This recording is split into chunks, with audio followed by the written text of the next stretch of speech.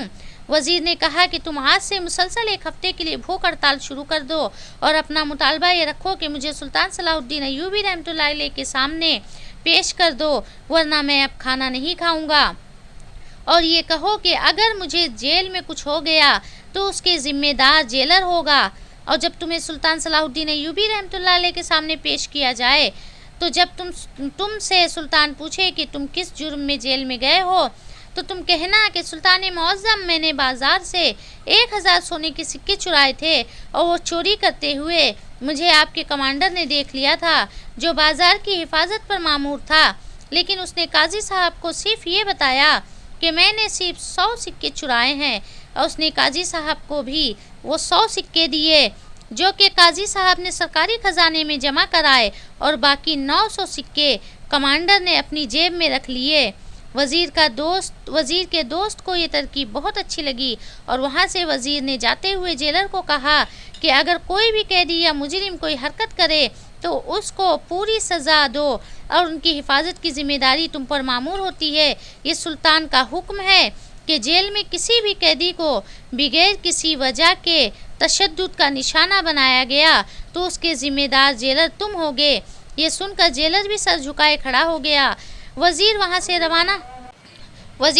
روانہ ہو گیا۔ اس کے بعد وزیر کے دوست نے وزیر کی بتائی ہوئی ترکیب پر عمل کرنا شروع کر دیا، اور اس نے اس دن سے لے کر 2 دن تک مسلسل بھوک ہڑتال رکھی اور یہی کہا کہ مجھے سلطان کے سامنے حاضر کر دو، ورنہ میں کھانا نہیں کھاؤں گا اور بھوک سے مر جاؤں گا، اور جیسے ہی میری موت ہوگی یہ بات پورے مصر میں ہوا کی طرح پھیل جائے گی کہ سلطان کی قید میں ایک آدمی بھوک سے مر گیا، اور تم جانتے ہو کہ سلطان کے غضب سے تم بچ نہیں سکتے۔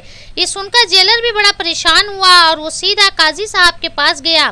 تو جب قاضی صاحب نے یہ مسئلہ سنا تو اس نے کہا کہ اسے سلطان کے پاس لے جاؤ، اور مجھے یقین ہے کہ سلطان اس سے ملنے کے لیے ضرور تیار ہو جائے گا۔ جیسے ہی وہ جیلر اس قیدی کو سلطان صلاح الدین ایوبی رحمۃ اللہ علیہ کے سامنے حاضر کیا تو اس نے وزیر کی بتائی ہوئی ترکیب پر عمل کیا۔ سلطان نے جب اس سے پوچھا کہ تم کس جرم میں قید ہو اور تم نے مجھ سے ملنے کے لیے بھوک ہڑتال کیوں کی، تو اس نے کہا سلطان معظم، آپ کی فوج میں آپ کے کچھ سپاہی غدار ہیں اور رشوت لیتے ہیں، اور مجھے معلوم تھا کہ اگر یہ میں بات کسی قاضی یا جیلر کو کہتا تو وہ کبھی اس پر عمل نہ کرتے اور یہ بات آپ تک کبھی نہ پہنچتی، اور میں چاہتا ہوں کہ یہ بات میں آپ تک پہنچا سکوں۔ سلطان نے کہا تمہیں کیسے پتا، تم تو ایک مجرم ہو۔ اس نے کہا سلطان معظم، میں بھی چوری کے الزام میں جیل میں گیا ہوں، اور میں آپ کو یہ بتانا چاہتا ہوں کہ آپ کا ایک کمانڈر جس نے مجھے ایک تاجر سے 1000 سونے کے سکے چراتے ہوئے پکڑا تھا، لیکن اس نے 100 سکے صرف قاضی کو دے کر کہا کہ میں نے 100 سکے چرائے تھے اور باقی 900 سکے اپنی جیب میں رکھ لیے۔ یہ سن کر سلطان نے اسی وقت حکم دیا کہ اس کمانڈر کو حاضر کرو۔ چند لمحوں کے بعد جب وہ کمانڈر سلطان کے سامنے حاضر ہوا، سلطان نے پوچھا کہ بتاؤ کیا یہ نوجوان سچ کہہ رہا ہے؟ تو اس نے کہا نہیں سلطان معظم، یہ بالکل جھوٹ بول رہا ہے، میں نے صرف 100 سکے ہی اس کی جیب سے نکالے تھے۔ یہ سن کر اس آدمی نے کہا نہیں سلطان معظم، یہ کمانڈر بالکل جھوٹ کہہ رہا ہے۔ پھر کمانڈر نے کہا سلطان معظم، مجھے آپ چند لمحوں کا وقت دیں، میں اس قیدی سے کچھ بات اکیلے میں کرنا چاہتا ہوں۔ سلطان نے اجازت دے دی۔ چند لمحوں کے بعد کمانڈر اس آدمی سے ملاقات کی تو اس نے کہا تم نے مجھ پر جھوٹا الزام کیوں لگایا کہ میں نے تیری جیب سے 1000 سکے چرائے تھے، جبکہ میں نے تو تیری جیب سے 100 سکے نکالے تھے؟ تو وزیر کے اس دوست نے کہا کیا میں نے وہ 100 سکے تاجر سے چھینے تھے؟ کمانڈر نے کہا نہیں۔ تو پھر اس نے کہا کہ جس طرح تم نے جھوٹ بولا اسی طرح میں نے بھی جھوٹ بولا۔ پھر وزیر کے دوست نے کہا اگر تم سلطان کے سامنے یہ کہہ دو کہ میں نے کوئی چوری نہیں کی تھی تو میں بھی یہ کہہ دوں گا کہ اس نے بھی 100 سکے ہی میری جیب سے نکالے تھے اور وہ بھی میرے اپنے تھے۔ دونوں میں رضامندی ہو گئی، اور جیسے ہی دونوں سلطان کے سامنے حاضر ہوئے، کمانڈر نے کہا سلطان معظم، میں نے اس کی جیب سے 100 سکے نکالے تھے، لیکن یہ اس کے اپنے تھے، میں نے کسی تاجر کی چوری کے الزام میں اس کو نہیں پکڑا تھا۔ یہ سن کر اس نوجوان نے کہا سلطان معظم، میں نے صرف سچ کو ثابت کرنے کے لیے یہ جھوٹ بولا اور مجھے اس کے لیے معاف کیا جائے۔ یہ سن کر سلطان صلاح الدین ایوبی رحمۃ اللہ علیہ نے اپنے کمانڈر کو جیل میں بند کر دیا اور حکم دیا کہ جتنے دن جس جیل میں یہ نوجوان بند رہا ہے اتنے دن تک اسی جیل میں یہ کمانڈر بند رہے گا اور اس کے ساتھ وہی سلوک ہوگا جو اس نوجوان کے ساتھ ہوا۔ اور پھر اس کے بعد سلطان صلاح الدین ایوبی رحمۃ اللہ علیہ نے اس نوجوان کو سچ کے بدلے 5 گنا زیادہ سکے دیتے ہوئے وہاں سے رخصت کر دیا، اور اسی طرح سلطان کے وزیر کی عقل مندی نے اس کے دوست کو اتنی بڑی مشکل سے نکال دیا اور ایک مجرم کو اس کی سزا بھی دلوائی۔ جب انسان راہ حق پر ہو تو اللہ تعالیٰ کی طرف سے وہاں سے امید کی کرن جاگتی ہے، وہاں سے اللہ تعالیٰ کا وسیلہ پیدا کرتا ہے جہاں انسان کی سوچ بھی نہیں ہوتی۔